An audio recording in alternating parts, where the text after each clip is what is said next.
Robert Kurtzman on the Fisch Bowl. Welcome. Thanks for having me. It is a pleasure having you on this show, and I feel like I just have to reiterate what I said to you yesterday, just so the Fisch Bowl fans know how cool of an opportunity this is for me.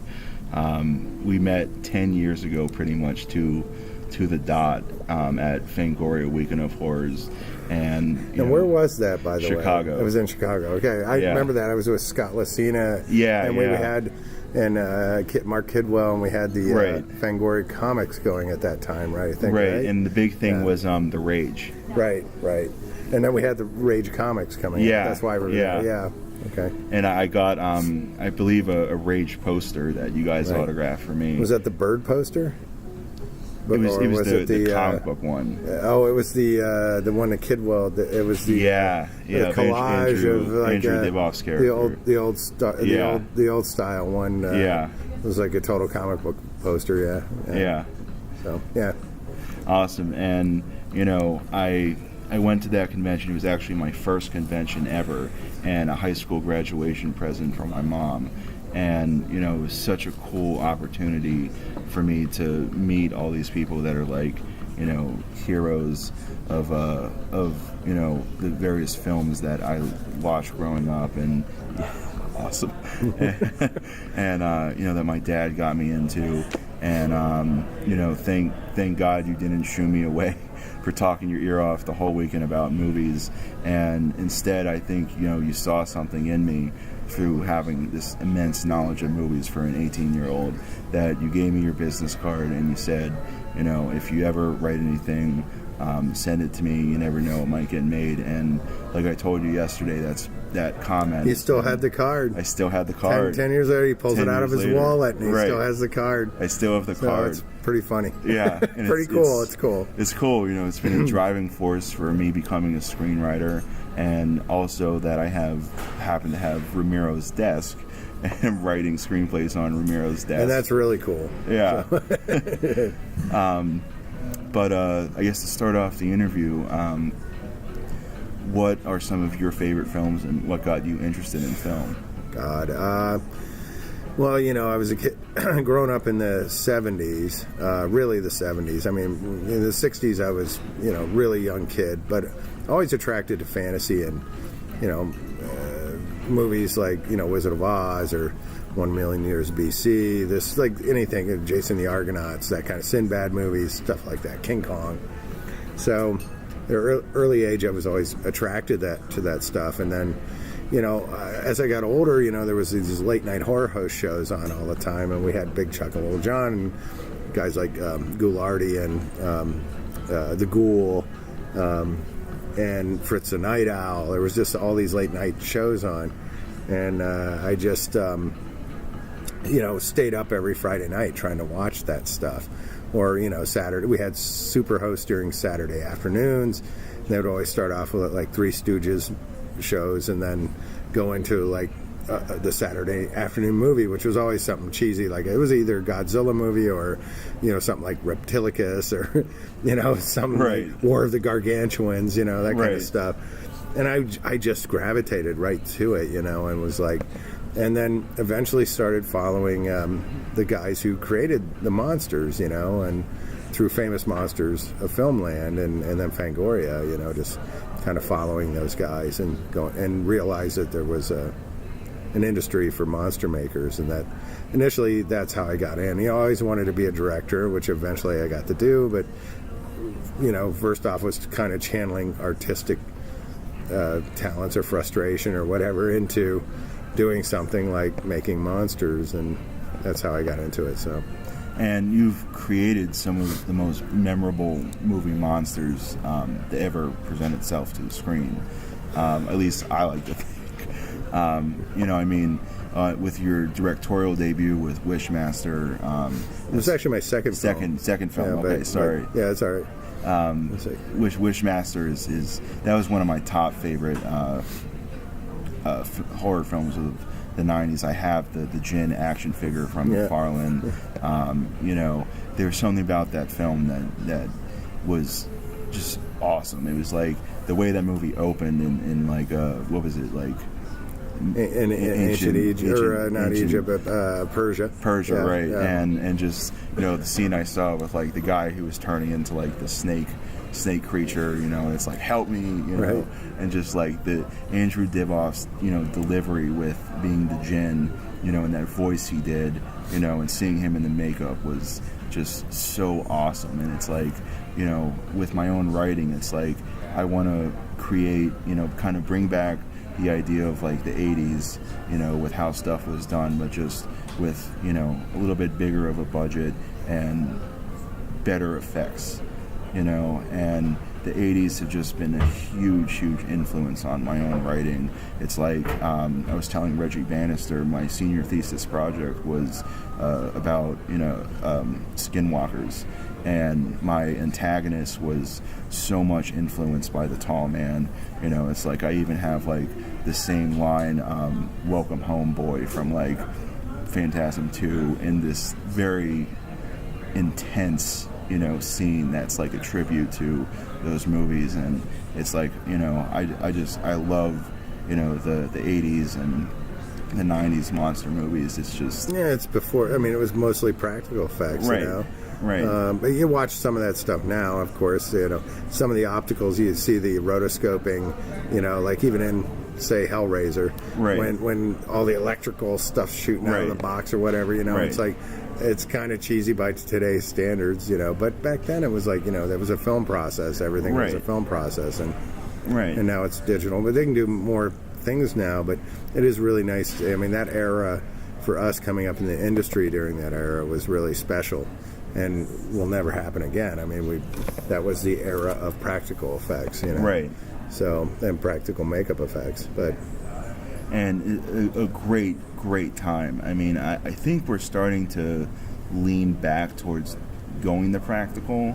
I mean, especially this year with the list goes on with how many horror movies are coming out. I mean, we get a remake of It.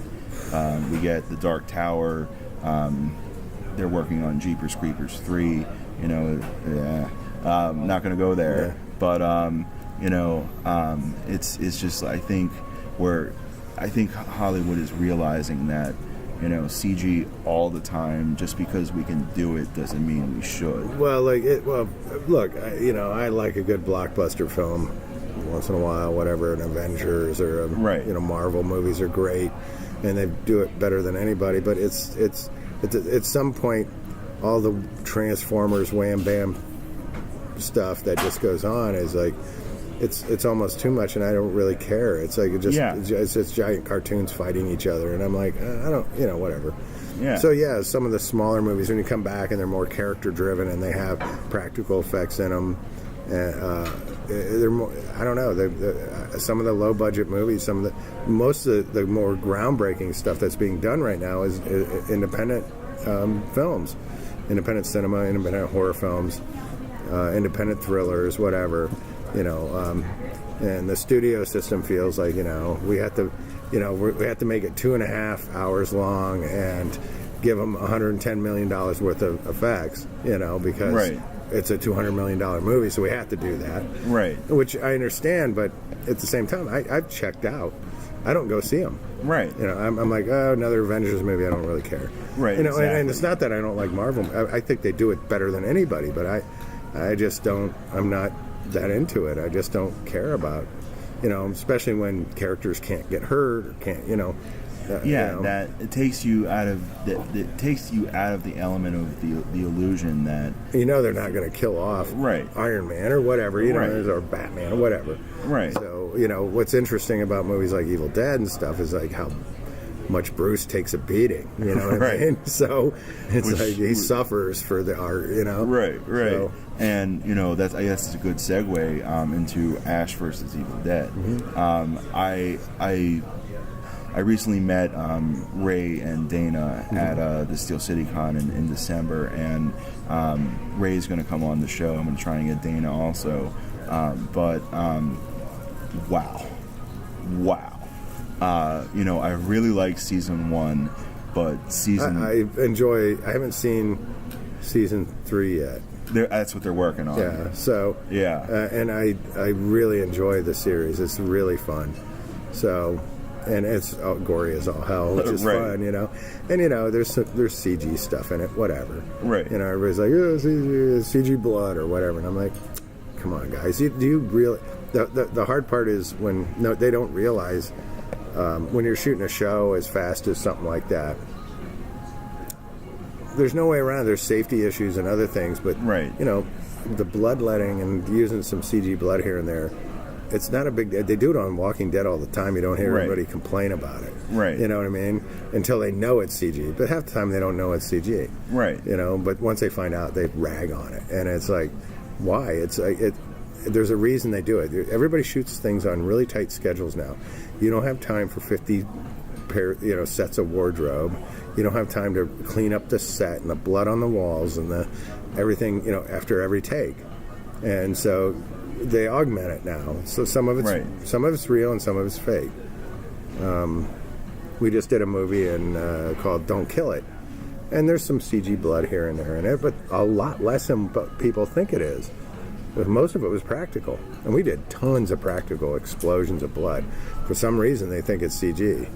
There's a couple of reviews that say, oh, it's CG blood, you know, but it was still good, but it was CG, you know, and I'm like, no, most of it was practical. You guys just don't know the difference anymore. So, you know, but. Right. And, you know, I just want to say this so much, they'll hear it enough over this long interview that's going to happen with everybody I got here, but, you know, I don't dislike CG. You know, I just don't. Depends like on how it's used. Exactly. You know, the problem. I mean, obviously today, like you have a giant monster, it's going to be CG. Right. You know, it's. I mean, the new King Kong movie, like you can't do that. It's like ridiculous. Right. To think. I mean, it's CG's like stop motion. It's no different. Right. In that sense, but you know, there's, you know, a lot of it interacts. I mean, there's a lot of interaction between practical and CG that nobody even realizes is a combination. Right. And, you know, so if we fooled you for all of that, it's just another tool in our toolbox. And I think, you know, CG is best used when you don't know it's there. You know, it's kind of like the editor's job. You know, yes, you know, like giant monsters like Godzilla and King Kong, you full on know that's CG, and you know it looks CG, but you're in with the movie regardless because you know what the movie is. But you know, where it's like when you're dealing with like a werewolf, you know, and like Wes Craven's Cursed, it's like, you know, I looked up the footage for, you know, all the practical effects they had for that movie, also with the prequel to John Carpenter's The Thing, and it's amazing, you know, how many practical stuff they built for those movies, and then it was the studios. The Thing was probably the remake or whatever it is, this prequel was. ADI did some amazing stuff in that movie. What you see on the videos, behind the scene ADI videos they put out, amazing stuff. And for some reason, the filmmakers decided to, you know, do a lot of overly CG stuff. And in a way, it takes you out of the movie because in the film, there's opportunity for doing slow builds and tension builds, you know, with things crawling behind, you know, behind things that you couldn't see, or POVs that, you know, and things. Instead, they just show it all. It crawls on the ceiling, it runs at you, and you're just like, well, who gives a shit? Right. You know, the original thing at least had, you know, they didn't do anything that extensive, although at that time it was groundbreaking. I mean, not the original thing, but the John Carpenter remake was like, to me, is still the greatest rubber monster movie ever made. Yes, I agree. I just love it, and the way they approached everything was very simple. The sequences are very short, but really, you know, really get under your skin. And you just walked out of the theater going, I never seen anything like that. Right. The problem is with today is that we know they can do anything because of the computer technology. So they can do anything. So it's not amazing anymore. Right. It's not amazing at all. It's like, the guy can fly, the guy can do this, the guy can do that. He can transform into a giant 20-foot monster. and knock down buildings or whatever. So it's not amazing. Back in the era of the 80s and 90s, though, wow. You know, you didn't... Right. It really was some ingenuity going on there, figuring it out. Right. And now you have a giant team. And I'm not dissing on the team of animators. The guys are amazing. The animators are amazing. Yeah. You know, the guys that do the Hulk movie. You know, I love the Hulk. Right. You know, it's like, but you know, Steve Johnson, you know, one time was doing the Hulk giant puppets. How that was going to translate into a movie where the Hulk had to stomp around and smash stuff, you know, I could see, okay, you're going to use it for just the close-ups, like Jurassic Park. Right. So there's something real there to look at. Right. But I don't understand, you know, doing anything more than that would be impossible. Right. Or way too costly. I mean, you could never make Hulk run down the street as a giant animatronic. Right, right. Know? So, but, so there is a place for it. It's just, now it's like, you know, with the kids growing up today, there's nothing amazing. They expect to see everything. Yeah. You know? Yeah. It's automatic, you know. Oh yeah, I could. That was nothing amazing, you know, because I saw it in the last Avengers movie, and I'm seeing it in the next Superman movie, and right. So, right. I definitely I hope that, you know, Hollywood is leaning towards the direction of bringing practical back enough to the sense it that, is in the smaller films. Yeah. A lot of the smaller films are given that chance. And to be honest, those are the ones with the more interesting stories, the more interesting ideas, you know, concepts, everything. So, and, you know, the problem is now they're trying to find their footing, independent films, because the video market has died. The DVD market is dead, kind of. And the whole VOD thing is taken off, but people are still trying to figure out how to navigate it. You know, you got Netflix putting out some of the most interesting stuff right now. Yeah, Netflix. You know, and companies like that, Amazon, Netflix, they're doing more interesting stuff than half the networks. And right. Although TV has really pushed the gamut there, and some of the most, you know, the best TV shows, best dramas now are being done on TV, better than movies. I'd rather watch, you know, Breaking Bad type of show, right, than go to the movies, right? You know, because it's better, right, know, right. So half the time, right. So, and you have a more invested period of time where you're not trying to squeeze all these characters in an hour and a half. Those shows like milk the characters so you can grow, you know, you can watch with them and you get more invested in it. Yeah, exactly. Like, so you got 10 hours of television to watch, and you watch it maybe 2 nights because you're so into it, you know? Right. And which has totally changed everything. But. Right. And just like I read an interview with Sam Raimi when he was talking about the first season of Ash, and, you know, the interviewer asked him, why did you do Evil Dead 4 as a TV series? And he basically said that one, you know, in a 12 episode half-hour season, he could give Ash, aka Bruce Campbell, more one-liners than he could in 5 2-hour movies, you know. And I have, you know, especially with season 2, I mean, I thought season 1 was excellent. It had a few like moments where I was like, I'm not sure what's going on here, because, you know, when I was talking with Dana and Ray, they said the writers were still trying to figure it out. Yeah, it's like they're finding the groove, as we call it. Right. Yeah. And originally it was supposed to be 10 episodes, and when they aired the pilot, they did an extra 2 episodes to finish it off. And the ending, I felt kind of a little robbed, you know, at the end of season 1, because I'm like, it just didn't make sense. I kind of loved it, though. I kind of loved that he was going to Florida, yeah, I loved it hanging too. out in some shithole, right. and totally douched everybody. Right. You know, it was funny. And then when I thought about it, it's like that's Ash. That's his character. Right. You know, it's like, yeah, he totally screwed everybody over. Right. You know, but he's got a good heart, and he's going to fix it later. Right. you know. And like season 2, I mean, my God, how enjoyable was that?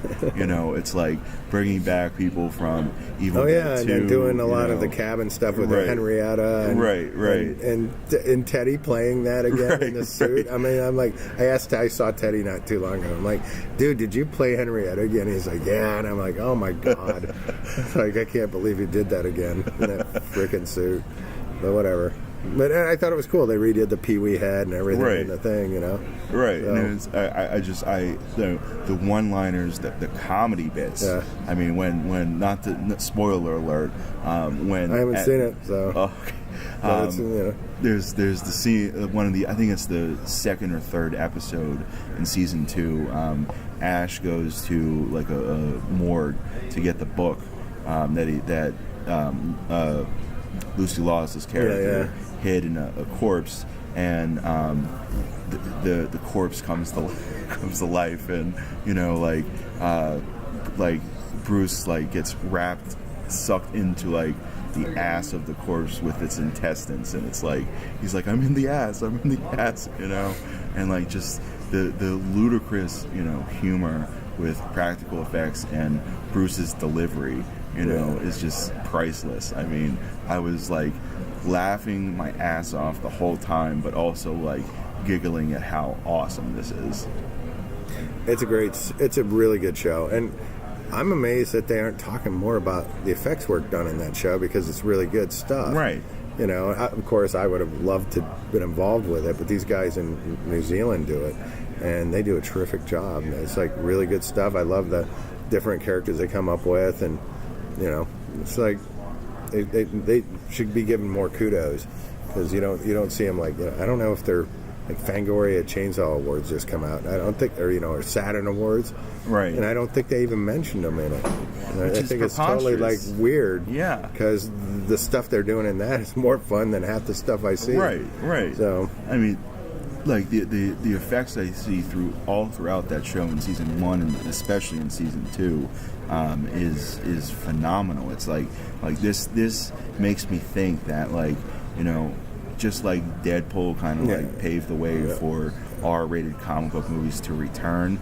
I don't know why they ever left, but demographics change, whatever. But now, I mean, I think a lot of people are kind of tired of the. A lot of people are not tired. Well, just like, you know, the cookie cutter version. Like Deadpool made it like, hey, you know, R-rated is fun.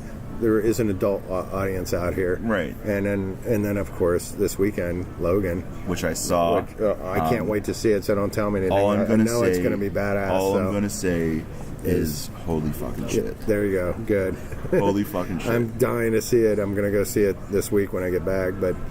And I've been waiting on that one because I saw the trailers. And I was like, wow, this is like really dramatic, and you know, it's not like so comic booky. It's actually kind of more grounded, and that's what I like in my genre stuff. Like that's why I gravitate toward more of Daredevil on Netflix and, you know, Jessica Jones and those shows, right? And you know, Punisher, which will be coming out. I'm sure I'm going to enjoy that more than I do going to see the theatrical stuff. I agree. So, it's like, you know, I mean, because I'm tired of seeing spaceships crash and all kinds of whatever. Although I'm looking forward to Guardians of the Galaxy big time, especially since it's reuniting Kurt Russell and Sylvester Stallone since Tango and Cash. Oh my God, I didn't know Stallone was in it. Stallone's in. I'm not sure who he's playing, but I saw he was listed in the cast. I'm like, Tango and Cash in outer space. All right, I'm in. Right. And I know they're tying that universe to other things too, in the Avengers universe or something in the next film.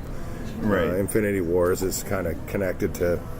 Anyway, but you know, I think that's cool. But maybe I'm just getting old.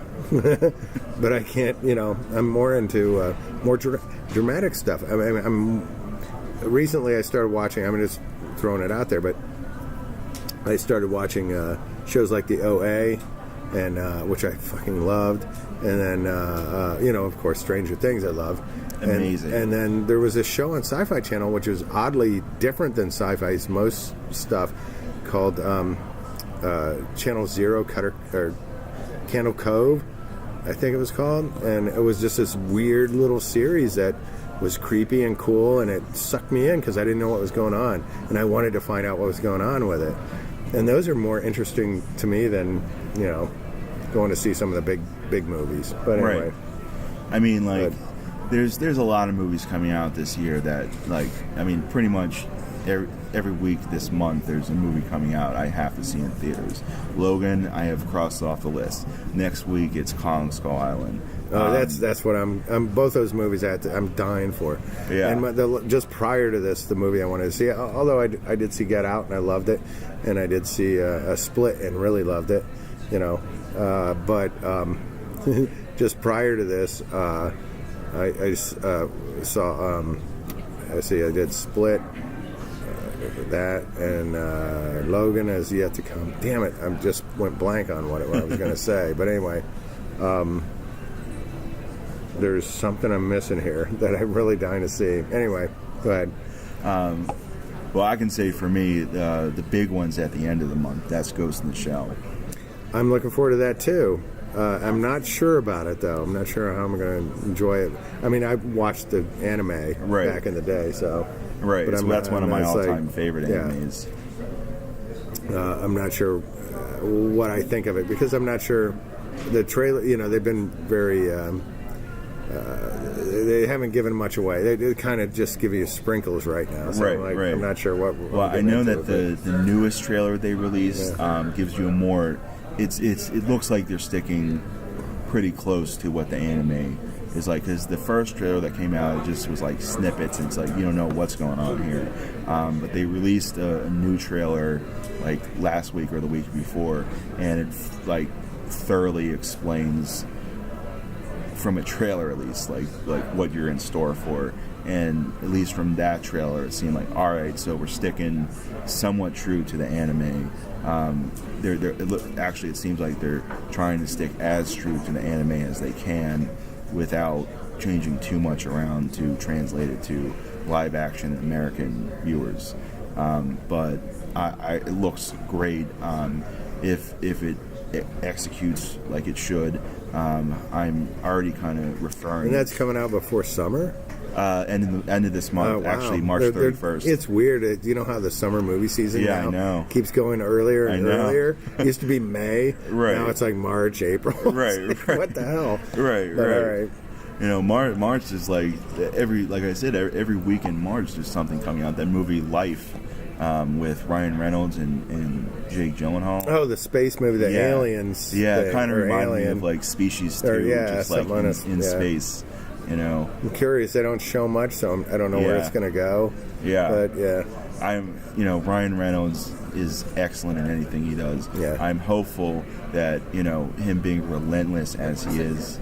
We're okay. Thanks.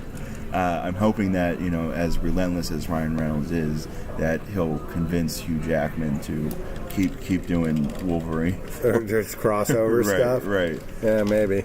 Because.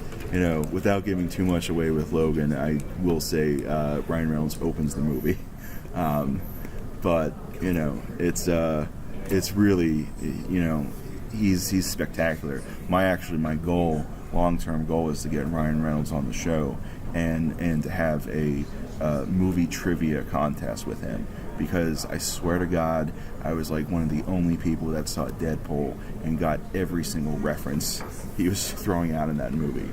I mean, so much stuff like went over people's heads with like the 80s and 90s pop culture. It's like, that's my shit. Yeah, there was a lot of good stuff in it's there. Like, I went to see it and I laughed when he's like, dead or alive, you're coming with me. And like, it's like all my friends didn't understand like why that was so funny. I'm like, dude, RoboCop, right. Like connect the dots. I think it's going to be, I think that they knocked that one out of the park, in that franchise. So. I definitely think so. I mean, Ryan Reynolds, he even says that sounds like a fucking franchise, So I think we should expect a lot more from Ryan Reynolds with Deadpool, and hopefully Hugh Jackman returning, because I've been sharing on Facebook. Ryan Reynolds has apparently been camping out of Hugh Jackman's house every chance he gets, to like harass him, to like keep doing Logan for like another 10 years or something while he's like milking, Deadpool. And, it's like if Logan just doesn't like, hint at it, it's like, he can't be done, especially the way Logan opens. It's like, he's so good at that role. And, yes, I like to see Tom Hardy as Logan. I think Hugh Jackman said it. He's like the only actor in Hollywood right now that I think could take over the role. I mean, he proved being, the new Max to me in the new Mad Max movie. But it's weird though in Mad Max. I mean, I love Tom Hardy. I love that movie. Mad Max was my favorite movie last year. Or whatever the year it came out. Was that last year? I don't remember. 2 years ago. Yeah, 2 years ago. But I was like, holy shit, this movie's great. It's and George Miller's somebody who should be not able to do a movie like that at this point. You know what I mean? Is doing this movie at the age he's at, and he wasn't why I liked the movie. I mean, I liked him in the movie. Right. I mean, obviously, I'm the guy who grew up on Mel Gibson, so I was a little like, okay. Yeah, I was the same way. But at the same time, I was not. I wasn't offended by it. It didn't disappoint me. But Charlize Theron, on the other hand, made up for the loss of Mel Gibson playing that role for me, which is weird. Right. And it's nothing against Tom Hardy because I love him and everything, but it was just kind of okay. It's not Max, I get it, but obviously when you have a franchise, you can't just continue to do that movie once 30 years goes by and that person can't play the role anymore. Or, you know what I mean? But anyway, before we wrap up, is there anything else you want to ask me about? We got way off tangent. But it's okay. Let's talk about Dusk Till Dawn. Okay. Because that's when I just showed that to my buddies that are hanging with me, and Dusk Till Dawn is, in my opinion, one of the top 5 best vampire movies ever made.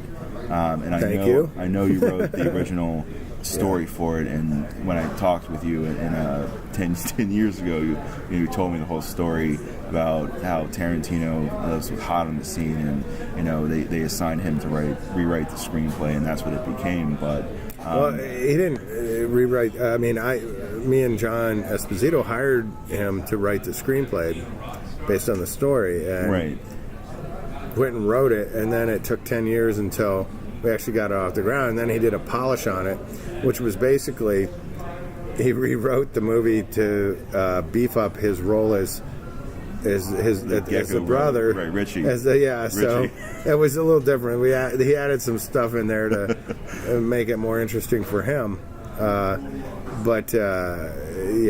it was, it was a long journey of trying to get a movie off the ground as a director at first for years and years, and nobody wanting to give me the shot. So eventually it came down to, Robert became interested in it, and then it was like, okay, let's get the movie made. Let's make the movie, and I don't care about directing anymore. Like, I'll produce and get a credit and do the effects. Right. So. And, I saw this on a special features. I think it was Ghosts of Mars. Yeah. You had a prop head that was your head. That head's been in a lot of movies. Okay, it was in my movie Demolitionist, originally created for Dusk Till Dawn. I was doing Demolitionist, couldn't do the Dusk Till Dawn scene, so Gino Crognoli got his head bit off. Then that whole scene ended up cut out because the girl, the fat chick with the mouth that came out of her belly bit his head off, which was, they ended up not finishing that whole sequence. It got cut. So then I used the head then in Wishmaster when I pulled my head off, and then it was in Ghost of Mars is on the stake with Greg's head, and so it just got used over and over again. So but it's what we do, because we're like, I can play that part. I got my head. I got my fake head. We'd pull it off. So Yeah. Awesome. And just to rewind to Logan, there's going to be a awesome head scene. I know what it is, and I can't wait to see it. It is so satisfactory. Yeah, awesome. So good. So good. But Robert, thank you for coming on the show. We finally got you on. Thanks for having me. Thank you for swimming in the bowl with me. I'm swimming in the fish bowl. And awesome. I don't know if your offer still stands, but I'd love to send you some of my work to just check it out. Man, absolutely. Awesome. So I don't know if I can help you with anything, but I'll definitely take a look at it. Awesome. Well, like you said, you never know. So I would love to do that. Just send me the next thing. No, I'm just kidding. I'm sorry, whatever. No. Thanks, guys. I mean, this is thanks for having me on the show. Absolutely. This is like, one of my bucket list items to get you on the show, and it was a real pleasure. I hope I didn't disappoint. So. No, it was beyond my wildest dreams. Thank you so much. Me, Absolutely. All right. All right.